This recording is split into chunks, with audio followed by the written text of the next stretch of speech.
We are a family. We are Liverpool. This means more.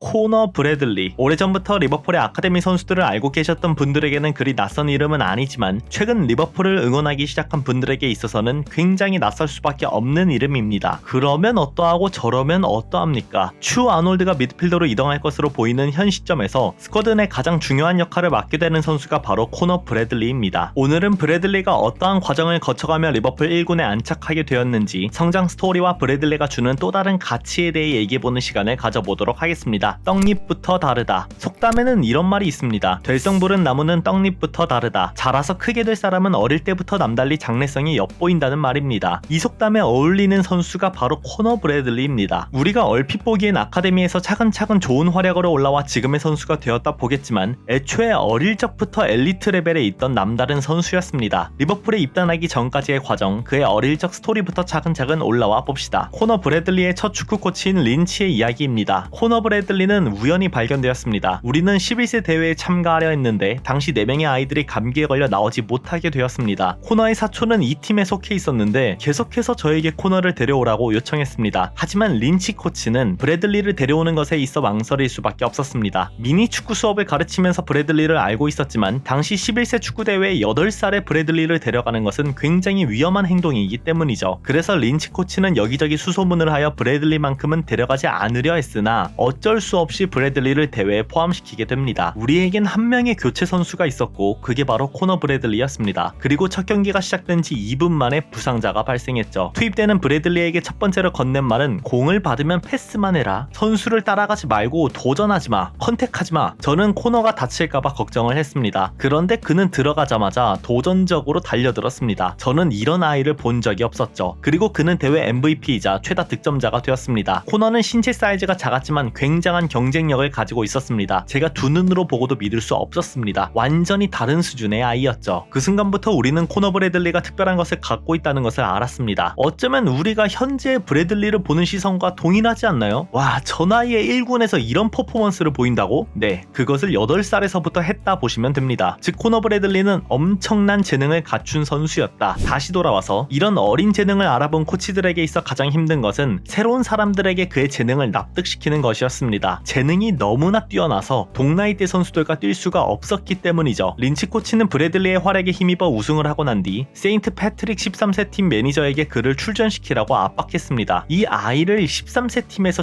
출전시켜주세요. 시즌이 끝날 당시라서 몇몇 경기에서 마지막 10분 정도만 그에게 출전 시간을 주라고 말했습니다. 그 코치는 저를 이상하게 쳐다봤습니다. 그럼에도 계속해서 애원했죠. 그리고 코너가 경기에서 뛰고 난 다음 미니버스에서 코치를 만났던 순간을 기억합니다. 미친, 코너 브래들리는 천재다. 우리는 브래들리가 어떤 능력을 지니고 있는지 알게 되었고 그 이후에서부터 클럽은 계속해서 성장했습니다. 1997년 시작한 이후로 우리는 단 한 번도 트로피를 받아보지 못했는데 코너가 11살이 되자 모든 리그, 모든 대회에서 우승했습니다. 더 많은 선수들이 우리와 함께하고 싶어 했습니다. 그들은 코너 브래들리 팀의 일원이 되고 싶어 했습니다. 마지막으로 저는 16세 팀을 맡고 있었는데 그때 우리는 모든 대회에서 우승했습니다. 우리가 국제대회에 처음 참가했을 때 4강에서 콜레레인이라는 엄청나게 큰 규모의 팀을 만나게 되었습니다. 이때 우리의 여정은 여기까지인가 생각했었죠. 그런데 코너가 그들을 상대로 해트트릭을 터뜨리고 우리는 4대1로 이겼습니다. 혼자서 그들을 이겼죠. 어느 때보다도 압도적이었습니다. 이후 꾸준한 활약을 하던 그는 14살이 되던 해 던게넌 스위프트로 팀을 옮기게 됩니다. 당시 그를 데려온 딕시 로빈스는 코너에 대해 이렇게 말했습니다. 우리는 이미 그를 10살, 11살에서부터 알고 있었습니다. 우리가 그를 데려온 후에 코치들은 모두 코너의 재능에 대해 극찬했습니다. 성격, 능력, 열정 모두 갖추고 있었죠. 브래들리가 가지고 있는 엄청난 스피드, 아무도 그처럼 빠른 발을 가지고 있지 않았습니다. 리버풀로 합류하기 전 던간론에서 그의 마지막 코치였던 테리 피츠패트릭은 처음부터 코너를 보고는 감탄을 금치 못했다 합니다. 18세 이하 팀의 코치로 내려가서 다음 세대를 보기 위해 16세 이하 팀을 관람했었습니다. 코너는 그 중에서도 첫 번째였죠. 특별한 무언가를 지니고 있으면서 누구보다 더 많은 노력을 했습니다. 그 나이의 경기에 대한 이해도는 제가 본 어떤 선수보다 뛰어났습니다. 이미 그때부터 18세 이하 팀과 함께 훈련을 하고 있었습니다. 코너 코너뿐만이 아니라 그의 가족도 정말 열심히 했습니다. 우리가 훈련하는 곳은 1시간 이상 떨어져 있었는데 코너는 1시간 일찍 와서 저와 시간을 보내며 훈련하기 위해 노력했습니다. 그것은 코너와 그의 가족들의 헌신에 대해 모든 것을 말해줍니다. 코너는 축구에 대한 이해도가 워낙 좋아서 다른 포지션에서 뛰는 게 큰 문제가 되지 않을 것입니다. 이후 리버풀로 합류하게 되는데 합류하고 나서도 레인더스 코치와 엘리트 개발 코치인 마토스는 입이 마르도록 브래들리에 대한 칭찬을 클롭에게 했다 합니다. 언제나 월반을 하며 자신과 동일한 연령대에서 뛰어본 적이 없는 선수입니다. 저도 조사하면서 처음 알았지만 코너가 이 정도의 재능러인 줄은 몰랐습니다. 아직도 지켜봐야 한다고 생각했지만 재능은 물론이고 태도에서부터 이미 프로 레벨에 있던 선수였습니다. 리버풀 합류 이후 레인더스와 마토스의 칭찬은 당연하고 지난 시즌 볼튼에서 한 시즌을 보내는 동안에도 다시 공통적으로 언급된 부분이 바로 태도입니다. 코너 브래들리는 언제나 배우고 지식을 습득하고 싶어합니다. 그의 태도와 워크의식은 두말할 필요도 없고 스스로 기회를 잡아 최고의 커리어를 만드는 데 노력할 선수입니다. 기본적으로 선수의 태도가 엘리트 수준에 있다 하면 몸 관리는 기본이고 감독, 코치, 선수 그리고 팬들과의 관계도 안정적일 수밖에 없습니다. 그러면 훈련장, 경기장 가리지 않고 긍정적인 에너지가 나오게 되고 결과는 자연스럽게 브래들리가 바라는 위치로 향하게 되어 있죠. 실제로 지난 시즌 브래들리는 그 거친 잉글랜드 하브리그에서 전대회 포함 53경기 출전 4,385분 소화, 평균 83분을 소화한 것이죠. 반복하지만 정말 미친 능력입니다. 부상만 없으면 됩니다. 값을 매길 수 없다. 아놀드가 리버풀에서 데뷔한 16-17 시즌, 본격적인 주전 경쟁 확보를 하게 된 17-18 시즌, 현재 아놀드는 리버풀의 부주장으로 도약했습니다. 우리가 이 선수의 가치를 논할 때 그 누구도 쉽사리 숫자로 표현하지 못합니다. 이적료, 주급, 경제적인 가치, 리버풀에서 성장한 로컬보이이자 아카데미의 산물인 아놀드는 감히 금액적인 가치로 평가받을 수 없는 선수입니다. 아놀드의 성장으로 하여금 브래들리와 같은 선수가 리버풀에 합류하여 1군에 데뷔하는 것이고 환사와 같은 로컬보이도 아놀드의 성장을 보며 자신의 미래를 꿈꿔왔을 것이니까요. 따라서 아놀드의 직간접적인 가치는 숫자로 표현할 수가 없습니다. 그리고 이때 등장한 브래들리 또한 숫자로 표현할 수 없는 가치를 지니고 있습니다. 이는 향후 진행될 아놀드 재계약과도 연관되어 있죠. 왜일까? 리버풀의 주급 현황부터 보시죠. 참고로 현재 나온 주급들은 공식적인 금액은 아닙니다. 일부 언론에 흘러나왔거나 기자로부터 언급된 내용이지 정말 공식적인 금액은 그 누구도 모릅니다. 여기서 옵션이 얼마나 붙었고 그 외 조항들은 모른다는 것이죠. 그래서 그냥 기본적인 주급이 이 정도 될 것이고 팀 내 몇 순위 정도겠구나 라고만 판단하시면 됩니다. 이것은 리버풀만이 아니라 다른 팀도 동일하죠. 아무튼 현재 아놀드는 리버풀 내에서 4위에 해당되는 18만 파운드를 수령하고 있습니다. 살라 35만 파운드, 반다이크 22만 파운드, 티아고 20만 파운드, 아놀드 18만 파운드. 티아고는 다가올 여름 나갈 것으로 예상되고 살라, 반다이크, 아놀드 세 선수는 모두 재계약 대상자에 올라가 있습니다. 살라, 반다이크는 1%의 이탈 가능성이라도 존재하기 때문에 지금은 아놀드만 생각해봅시다. 명확히 얼마까지 상승할지는 모르겠지만 현실적인 기준은 25만 파운드입니다. 이는 프리미어리그 전체 선수들과 비교했을 때에도 약 10위권에 해당되는 금액이며 풀백 기준으로는 리스 제임스의 25만 파운드와 동일한 수치입니다. 아마 옵션까지 감안하면 제임스보다 더 많은 금액을 챙겨주려 할 확률이 높죠. 그렇게 되면 살라, 반다이크가 재계약을 통해 30만 파운드대의 금액을 받는다는 가정하에 아놀드는 팀 내 3위로 도약하게 됩니다. 아이코닉한 선수로 완전히 자리매김한 것이고 심지어 25만 파운드보다 더 높은 금액을 준다 하면 그 순간부터는 풀백에게 줄 수 있는 금액 상한선 기준을 넘는다 봐도 무방합니다. 이는 여러분들이 생각하는 게임과도 같습니다. 만일 풀백에게 25만 파운드 이상의 금액을 주게 되면 다른 포지션에서 누군가는 주급을 아껴야 하는데 미드필더, 포워드 포지션에서는 유스급의 선수가 갑자기 등장하여 주급을 극단적으로 아껴주는 사례가 드뭅니다. 그래서 본래 팀이 망가지는 첫 번째 구조가 골키퍼, 수비진에 과도할 정도로 높은 주급을 부여하다 보니 미드필더, 포워드에서 퀄리티 있는 선수를 데려오며 부담하게 되는 주급의 상한선이 낮아지는 것입니다. 사실 골키퍼, 수비진만이 아니라 어느 곳에서든 특정 선수에게 기준치 이상의 주급을 주게 되면 문제가 발생하지만 이때 주급을 낮출 수 있는 거의 유일한 포지션이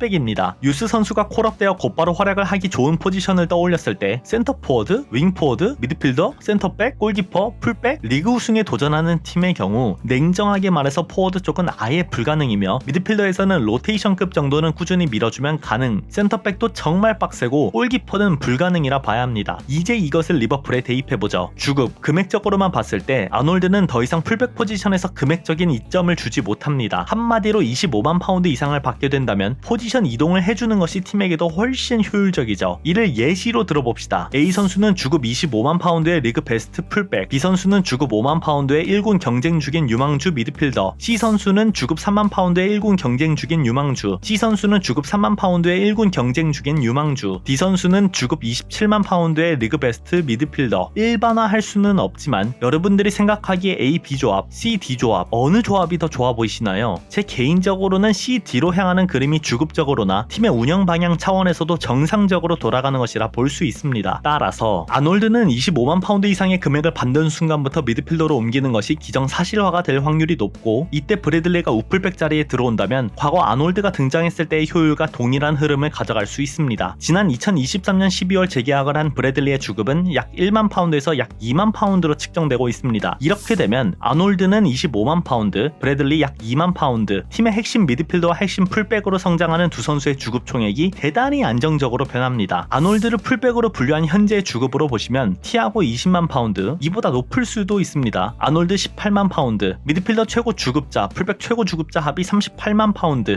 효율은 어느 정도로 나오고 있는지 굳이 말 안 해도 아시겠죠? 현재 리버풀은 아놀드, 존스, 엘리엇, 콴사, 브래들리, 바세티치, 도크. 이미 1군 레귤러로 진입한 아놀드와 존스, 준주전급인 엘리엇과 브래들리, 향후 성장 가능성이 높은 콴사, 바세티치, 도크. 이 선수들이 팀에 안겨주는 이적료 절감과 주급 안정화는 감히 값을 매길 수가 없습니다. 브래들리가 아놀드만큼 월드클래스급 선수로 성장할 수 있을지는 향후 지켜봐야겠지만, 적어도 아놀드가 미드필더로 바뀌는 지점에서의 주급 문제, 새 감독이 판을 구성하는 데 있어 투자할 수 있는 공간을 만들어준 것, 아카데미에서의 성장을 통해 다음 어린 세대를 위한 귀감, 여러모로 보물 같은 선수라 평가할 수 있겠습니다. 클롭이 몇 년간 몇몇 팬들에게 그토록 비난을 받으면서 경험치를 주었던 존스, 엘리엇, 고메즈의 성장도 마찬가지겠죠. 코너 브래들리라는 이름을 반드시 기억하시길 바랍니다. 다음 브래들리 영상에서는 경기력적인 부분을 자세히 다뤄보도록 하겠습니다. 그럼 안녕!